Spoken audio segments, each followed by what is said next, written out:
don't want to do it. You don't want to do it right here? It's okay. I'm gonna just do it. Let's go buy a cow.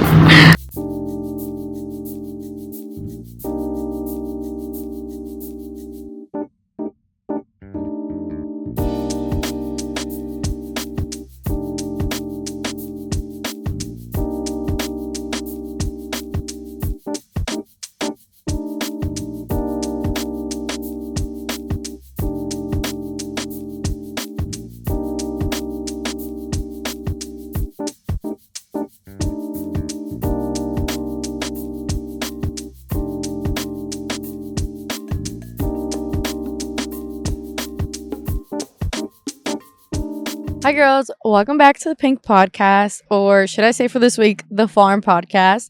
So, this video, we actually shot this back in, I believe, November. That's when the cow auction was. And if you don't know what a cow auction is, it's just self explanatory. You go to an auction and they're selling cows. So, it's either like businesses that are selling it or private people. It doesn't matter. People could go and sell their cows in this auction. You could look up local city cow auctions wherever you live. And we looked up one that's near where my parents live because we were interested in buying cows like for food. Basically, we wanted to start eating cows that weren't like store bought. Like that way we can make sure that they're grass fed and living a happy life and getting sunlight and not just like in these industrial farms that, you know, that they're unhappy and you're going to eat all those sad hormones and what they're being fed. You don't even know what they're being fed. Plus, if you start buying grass-fed beef from the store, it's actually so much more expensive than being able to buy your own cow and then treating it at home and doing the rest of the stuff. Now, obviously, this isn't accessible to everyone. Thankfully, my parents have enough space in their home where we can keep animals. And as you can see behind me, I'm sitting in front of the goats and the chickens of this house. So thanks to them and the fact that my dad knows how to butcher a cow and cut it up and has like the chainsaw thing for it. And I don't even know the technical terms. But because of all that, we are able to do that. And obviously, we have such a higher quality of meat source because of that. But that's what today's video is going to be about. So to recap what just happened in this first auction, this day we went without my dad. So my dad knows about the cow auction a little bit. You know, he's been there before and he has friends that have went. This day he didn't want to go, so I just went with me and my boyfriend, and he sent like one of his friends that knows how to do it to come help us and guide us. And we were there for a couple hours. I got to see how everything works. The guy who's like 1, 2, 3, 4, 5, all that stuff. But sadly, we didn't get anything that day. There was no cows that seemed like fair priced, and it just wasn't the right day. So we actually ended up going a second time where my dad did come, and that was its own separate trip. But this trip we went, and it was more like a learning trip. Now, I had never been in a cow auction before.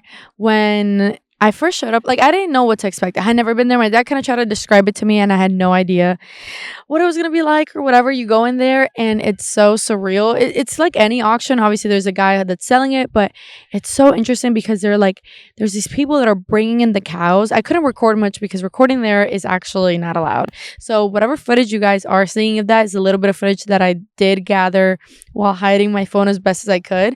I didn't want to get in trouble and get kicked out because obviously we were actually there to buy some cattle and that would have been really unfortunate.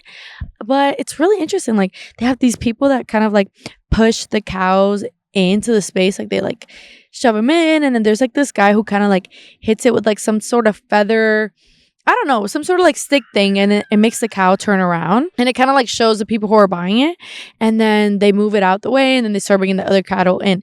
Now also they have like the weight up at the top, and so it shows you like the weight of the cow. Obviously if it's like a girl or a boy, or it tells you like if it's pregnant, it'll say like 2 cows, or if they're selling mom and baby, it has like both of them together, and they'll only sell them together. Like if the baby is like young enough, they won't separate them. So it just kind of tells you like the information about the cow that you're going to be buying, the weight, and obviously it's a bid, so you're bidding on it, and at the end it like whatever the price ended up being, it tells you like the price per pound, so you know if that whatever, like if that cow was sold for like $2 a pound, let's say, or whatever the case may be. So if it's like a 1,200 pound cow and it's sold at like $2 a pound, that's like $2,400. And it's really interesting to see. Now, there's really a lot of the same people that sit at the front. You could tell that they kind of have that place monopolized. And I learned that day that those people buy the cows that day and then they resell them to some like places up north that, like, I guess treat cattle and stuff like that. But they really kind of had that place monopolized, and a lot of the cows were going to them and not other buyers. But it was still really interesting to see. And obviously, the cows that they don't really want are the ones that other people start bidding on, because if not, they're going to outbid you. Like, those people have the most money and the most resources. And yeah, it was really interesting to see a live auction and it being like a cow auction at the same time. I never even went to an auction in the first place. And so that's really the recap of the first one. And here's going to be some vlog footage of my second time going. Okay, I'm vlogging on my phone, but this is day 2 of the auction. Not day 2, but this is the week after. We're back. We're ready. Hopefully I find delicious cow this time. You know how it goes. Vlogging on my phone because I actually forgot my camera. I was in a rush when I was at the house, but I can't vlog when I'm in there, so we'll see how it goes.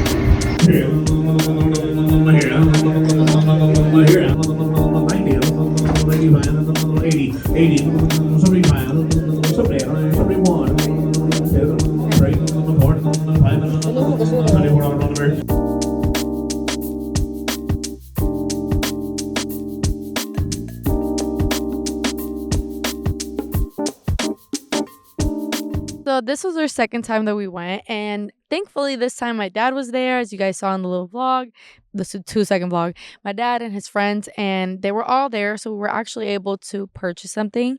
And I also felt like comforted that my dad was there, so I wasn't like buying something in his behalf and then he didn't like it.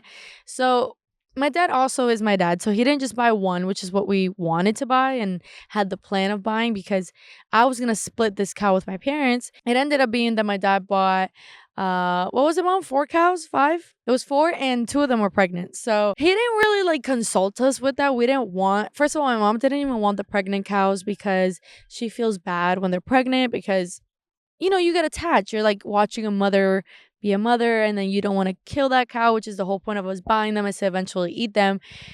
And so she just gets so attached. So if my dad would have consulted with her, she would have said, no, don't buy mom cows. But my dad just does what he wants. So that day he bought 4 freaking cows. He bought 2 moms that were pregnant. He bought another one that was like this anorexic, dying on its last breath, hadn't had one blade of grass since 1905. We don't even know how this cow was standing. Usually when you're buying at auctions, that's the other scary part, is you don't know where they're coming from. You don't know if they have parasites. You don't know how they lived. You don't know what they were fed. You don't know anything about these cows. It's not like you're buying it from a local person or somebody you have a relationship with. These are just random cows being sold. You have no idea what's their problems. Actually, even in the auction, a lot of the times, like, the cheaper cows are cows that are missing an eye, or they have some sort of, like, I don't want to say defect because it sounds like it's like a car, but some sort of like physical problem. Maybe they're missing a leg or an eye or whatever the case may be. So, okay, so my mom said, or they'll have a missing horn, whatever the case may be. They may have any type of problem. And sometimes the problems are internal, like parasites or whatever, and you don't know. And this time, obviously, we assumed that the really skinny one had some problems, but my dad was willing to treat it, because regardless, when you buy these cows from, an auction, you have to treat them for parasites and everything just in case.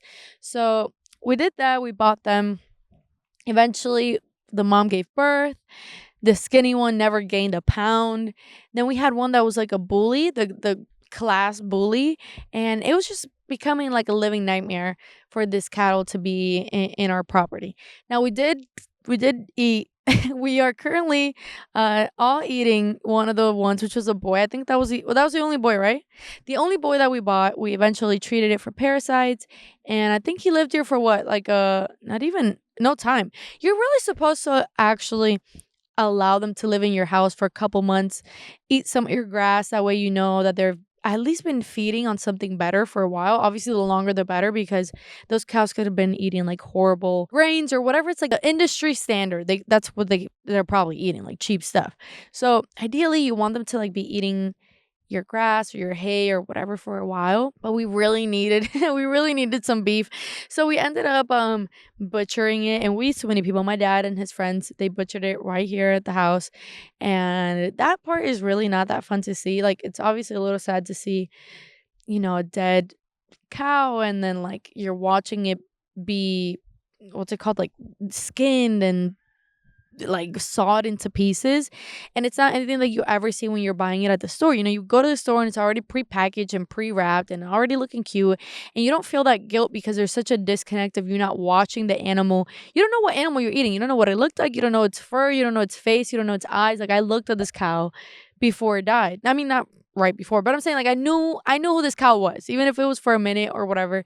It's different to have a piece of meat from the store than to actually know who just died for you to have dinner. Essentially, though, as like weird as it is, it's still ethically better in the long run to at least have them here, like living some sort of like happy life. They're getting sun, they're with other cows, they're eating great food, and they're at least like living a normal life until their time comes for them to become food. And it is really sad, and there's not really like an easy transition to that. I believe, at least not for like women. I feel like us women, we get attached like motherly instincts. I feel like for men it's more like second nature to like go hunt and kill an animal and bring it back to their family to feed. And I think us women, we're just like not naturally inclined to that, so it's always going to be hard. But regardless, I do feel better knowing that it's not that cow, because that cow didn't really live much of a happier life before it died. But essentially, all the cows that we've had before that have lived some sort of happy life for a couple years or whatever, and then their time comes, at least they didn't live in a torturous environment